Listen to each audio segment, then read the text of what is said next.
What do you call a rookie who drops a stat line the league had seen only once, and then repeats it while burying her oldest rival by 19?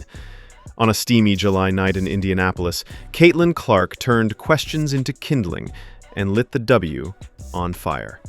Here's how history got a sequel. The Indiana Fever beat the Dallas Wings 102-83. This was a highly anticipated game because it was going to be the first time that Caitlin Clark and Paige Bueckers would be going up against one another in the WNBA. Picture two high school prodigies lighting up gymnasiums from coast to coast. One with Steph Curry range and Usain Bolt pace, the other with a mid-range so smooth it should come with its own jazz soundtrack. From AAU to U19 Team USA, Caitlin Clark and Paige Bueckers felt destined to collide forever. College split them apart. Clark chose a hungry Iowa program. Bueckers joined Gino Auriemma's storied UConn empire. 3 March Madness showdowns later, Clark held the 2-1 edge, and the myth of Caitlin versus Paige was carved into internet stone.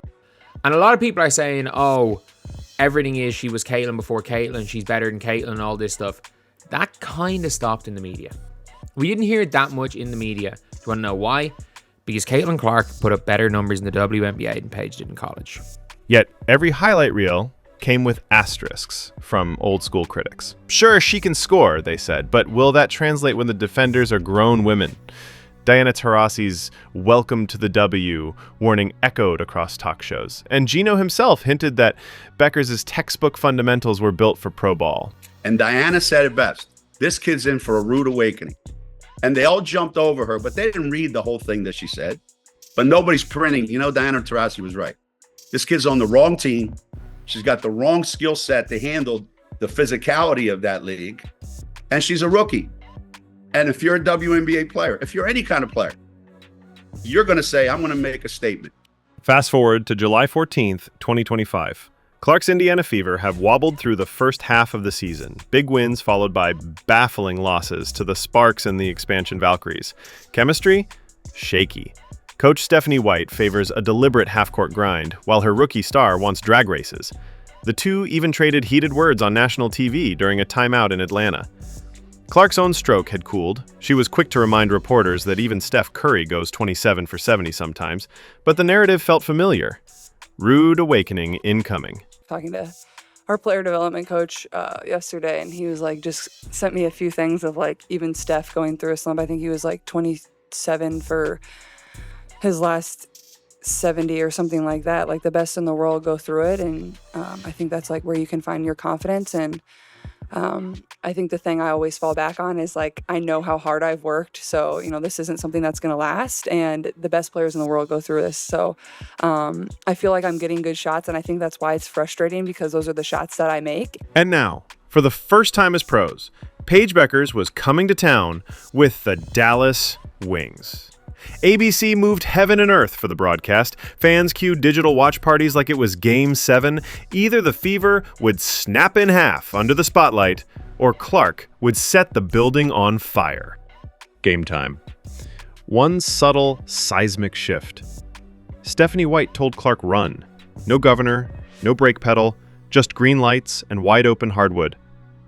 It felt less like a tactical tweak and more like opening the cage on a comic. It can be frustrating when your shot isn't going in the way that you want it to. But then like I look at the box, and it's like I'm really 4 shots away from having a really good game, a really good shooting game. So that's where you find your confidence. And I know those are shots that I can make, and I'm never going to stop shooting. So, until I break out of it, I'm just going to keep launching, and that's all I know. And I'm still confident in everything that I can do. Early on, nothing screamed historic night.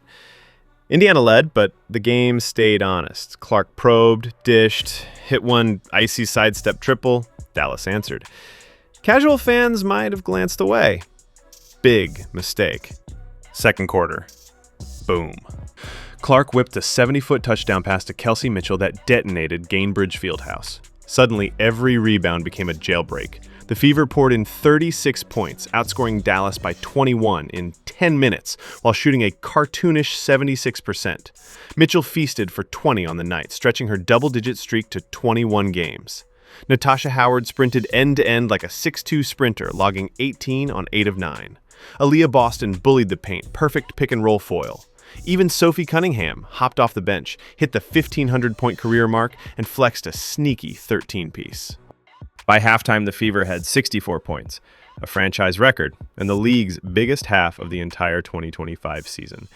Yes, a team that looked allergic to transition buckets a week ago was suddenly rewriting their own history books. They were playing quick. They were moving the ball around. They had so many points off of the fast break. I feel like this was one of their best games as far as playing Fever basketball, which is a fast-paced style of basketball. They played Fever basketball for, I would say, about 75 to 80% of the game. And we have obviously seen this style of basketball, the style of basketball that we all know and love from the Indiana Fever, but we have only really seen it in short spurts. There have been so many games and so many times throughout this season where it feels like the Fever system is a slow-down basketball type of system. Their offense wasn't running smoothly. Here's the stat line you came for.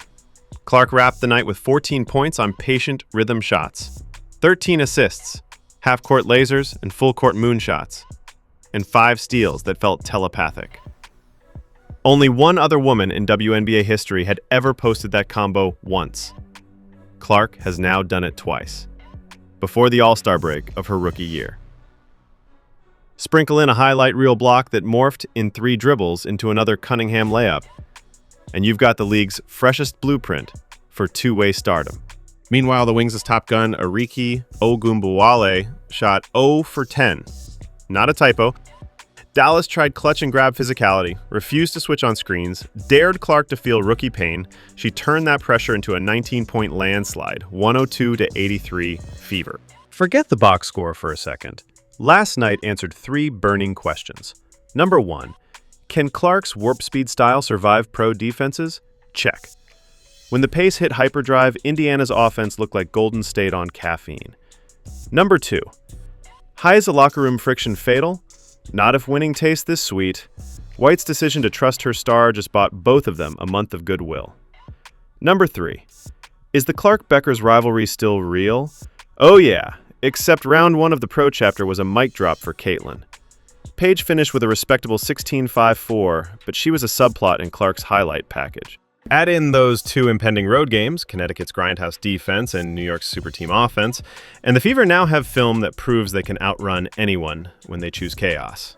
I feel like this stretch, this is a big game for us. I think we've struggled in the fact that we're able to play one good game, and then we play a bad game, then we play a good game, then we play a bad game. So I think for us is like, we got to find a way to be able to stack really good games together. And then we go on the road and, we're on a back-to-back, which is just a challenge in itself. No matter who you're playing, we play Connecticut, then we play New York. So I think Steph's message was, yes, All-Stars coming up, that break's coming up, but our focus is on these 3 games that we have left. So in that sense, I do think it's critical that our focus just remains on the game in front of us. And I feel like that's what everybody in the locker room is doing. From a macro view, this single game just rekindled casual fan buzz 1 week before the All-Star break, shifted Rookie of the Year odds back in Clark's direction even after that early season stumble, forced every coach on Indiana's schedule to prep for 94-foot foot races. Front office whisperers were already debating roster tweaks to fit a slower philosophy. Good luck pounding the ball inside for 20 seconds when 18,000 people are chanting "run." Legends don't wait for permission. They bend systems around themselves. Magic forced the Lakers' hand with Showtime. Steph yanked the NBA into a 3-point revolution. Clark just served Coach White and the entire W with a polite, stat-breaking notice. Here's the playbook. Try to keep up. Is she flawless? No. The jumper will dip again, defenses will adjust, and road crowds will boo. But you can't put the genie back in the bottle. Once a team feels how fast their fast can be, there's no comfort in walking the ball up. Circle the calendar. July 18 at Connecticut, July 20 at New York. 2 playoff contenders, 2 hostile arenas. If Indiana stacks those wins, we're talking seismic shift in the Eastern standings. If they stumble, well, every rookie story needs a little adversity before the next chapter. Either way, the rivalry lives.